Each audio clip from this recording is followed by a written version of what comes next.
In this video, we will see a very important technique to practice daily for all those who truly yearn from the awakening of consciousness, the awakening of the pineal gland correctly, and all its internal faculties.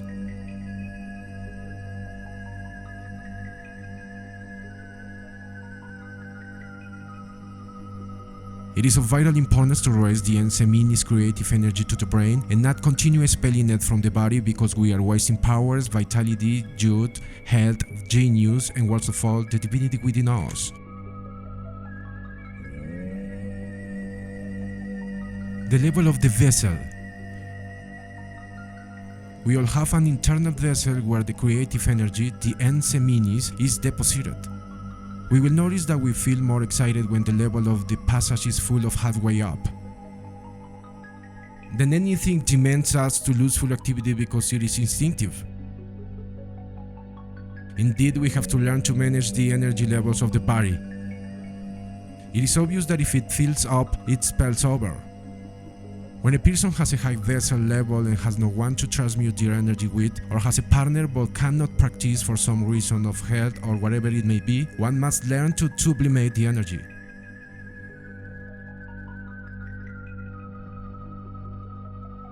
What is sublimating energy?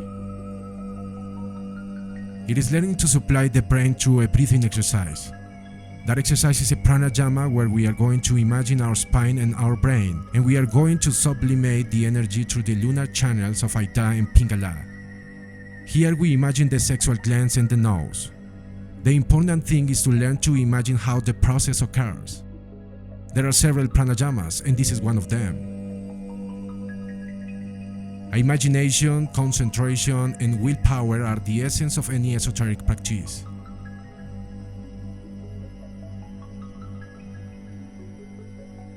Mercury's caduceus is within ourselves. The caduceus is the symbol of medicine. It is what they have hidden from us all this time.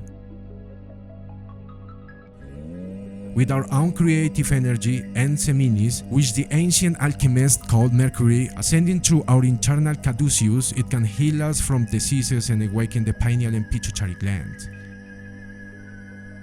On one side we find help, and on the other side progress.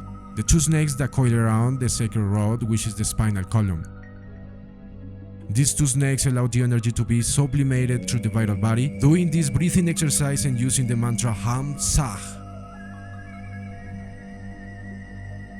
The mantra Ham is elongated when inhaling and Sah short when exhaling.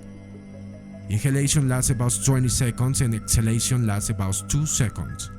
A pause is made before inhaling again. We cover the left nostril and inhale through the right nostril.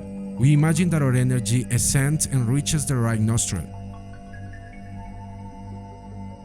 We start from the left testicle, which is positive, and reach the right nostril. Then from the right testicle, which is negative, to the left nostril. One imagines, because imagining is creating, that the energy is rising through these two channels of Ida and Pingala. In this way, we lower the level of the vessel and always maintain our energy at very suitable levels so that it is not lost or spilled at any time.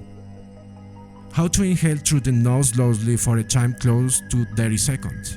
The mantra Ham must be pronounced mentally for obvious reasons.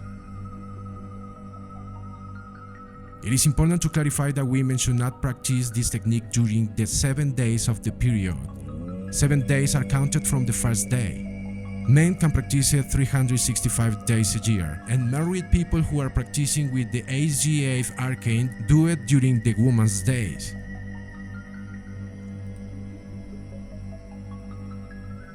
In the case of the women, the polarity is reversed, the signs are changed, but it is exactly the same as in men.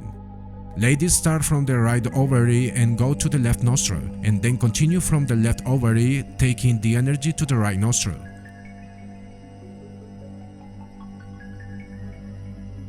The creative energy of the seminis is produced by the brain in the pineal gland.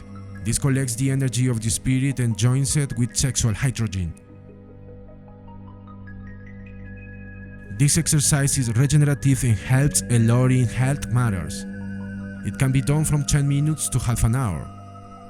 The best times to sublimate are from 4 to 6 in the morning, when one is waking up, when the vital body has restored the energy of the physical body. Nothing more than this is required. By practicing it oneself, one will realize that it is very simple and very helpful. With pranayama, the gloomy regions of darkness and inertia are dispelled. With pranayama, we dissipate laziness and clumsiness. Prana is related to the mind. The mind is the vehicle of the will. The will must obey the great soul of the world. All internal vehicles must be controlled with the prana flame. Prana is life. The right nostril is solar. The left nostril is lunar. The two witnesses are related to the nostrils. The seminal vesicles are connected to the two witnesses by a pair of nerve cords.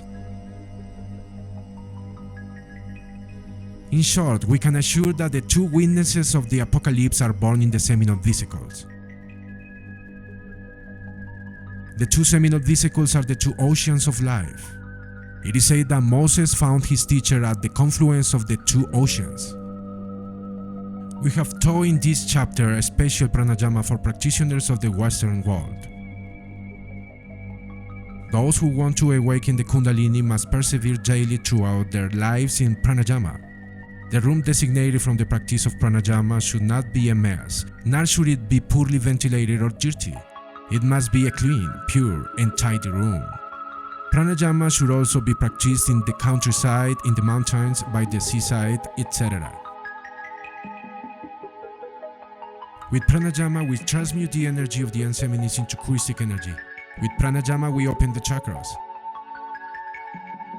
With pranayama, the bachelor harnesses his Anseminis energy and begins the work of reversing the waters from outside and from bottom to top, since all his life the flow of living and powerful waters has flowed outward, causing the lamentable current state of humanity. Pranayama is a system of transmutation for bachelors, but it does not create the existential bodies of being, nor does it raise the Kundalini, which only rises through the medullary canal with the AC-F arcane. With pranayama, the two ascending serpents are Ida and Pingala.